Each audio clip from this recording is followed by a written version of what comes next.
Hello and welcome to another devlog for Peasant Uprise. In this devlog, I'll go over some very extensive changes that I've done to provide a more coherent peasant interface. I'll talk about the reasons behind this change, the new interface, and what is the impact to the existing game experience. So let's jump right into it. In case you don't know what Peasant Uprise is, in a nutshell, it's basically a hybrid between two genres.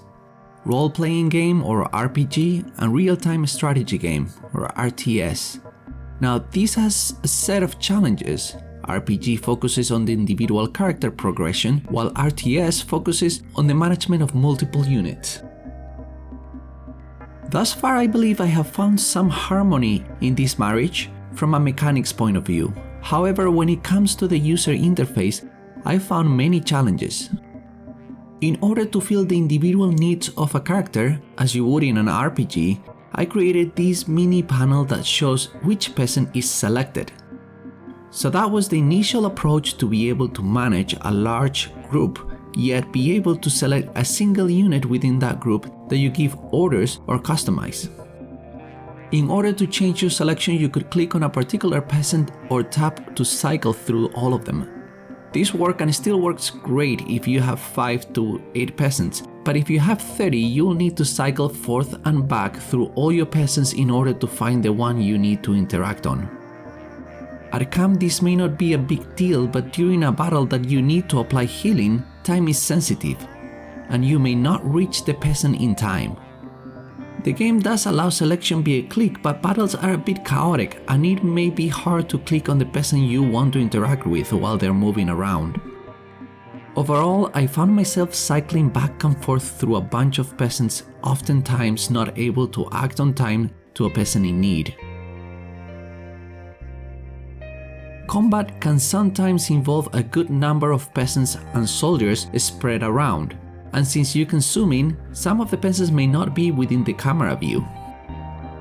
So in the middle of a battle, I had no clue if the peasants outside of the view were in trouble or not. The only way was to cycle and find a peasant out of view, then make him or her the leader so the camera would center on that peasant just to see if they were in trouble. Again, the process of cycling, then making them the leader, would involve quite a few clicks sometimes, and in a few situations some peasants died without me even knowing, and that was extremely frustrating. Finally, I was never satisfied with the labels as they seemed to be in the way of the action, yet those labels provide vital information. In a way to alleviate the situation, I added the option to hide them, but eventually you need them in battle. Furthermore, battles are chaotic and sometimes the labels would overlap in a way that you would not know if a peasant was completely exhausted or even dying. Related to the previous point, with a bunch of labels all over the place, it was hard to know which peasant was actually in need of a heal or energy, so I had to zoom in a bit just to see who needs help. But as I zoom in, other peasants were coming off camera view, which, like I mentioned above, becomes a problem as well. Overall, I felt like through development, I've been patching this selection and visualization system to compensate for an overall inadequate approach to the problem. Believe me when I say that I was dreading making big changes to the game at this stage, but I also felt that it was inevitable. If I was getting frustrated with the current system, I had no doubt that testers and players would find it frustrating as well.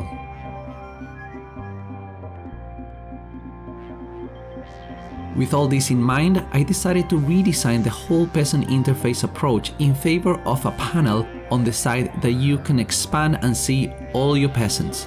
This is a scrollable panel and you will be able to quickly see who needs attention and act on them without having to select them or center the camera on them.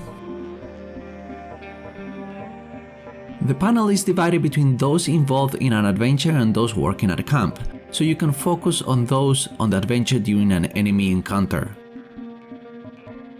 With this interface, I can heal several peasants very fast, and judging from the energy or heal bars, I can see who needs attention. I can also click on the portrait to select and focus the camera on them if I want to, and I can click on the backpack to access that peasant's details. I also added additional options on the top, which change depending on your current status, being at camp, exploration, or in battle. These are existing actions such as rest in field or hold your ground, etc., but now they're more accessible without having to open other panels.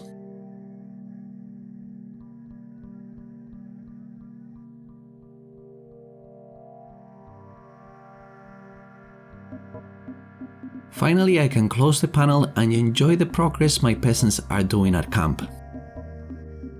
Implementing the new UI and wiring up all the functionality was one thing, but obviously there are many things that depend on the current system, so the transition was a lot of work. This that I call the peasant mini panel is no longer needed, and I had to remove it. Peasant labels are no longer needed either, as all the information is now displayed on the right bar. However, that system is shared with the enemies, which do still carry those labels. This also renders a few shortcuts related to these features useless and have also been removed. Sadly, the tutorial that I recorded just 2 weeks ago needs to be re-recorded to remove references to the old system and introduce the new one. So far I have wired everything together and it's working great. I have been able to get rid of about 8 key bindings, which leads me to believe that the new UI provides much easier access than before to not need key binders anymore. Not to mention that with this new system it greatly reduces the number of clicks to do simple actions. I hope you agree that this is a welcome change that highly improves peasant management in a way that you can both focus on the individual character while still managing a full rebellion. But please let me know in the comments if you think this is a step in the right direction. If you haven't done so already, please like, subscribe, and wishlist Peasant Uprise in Steam. The link is available in the description. Thanks. With that said, I'll see you in the next update.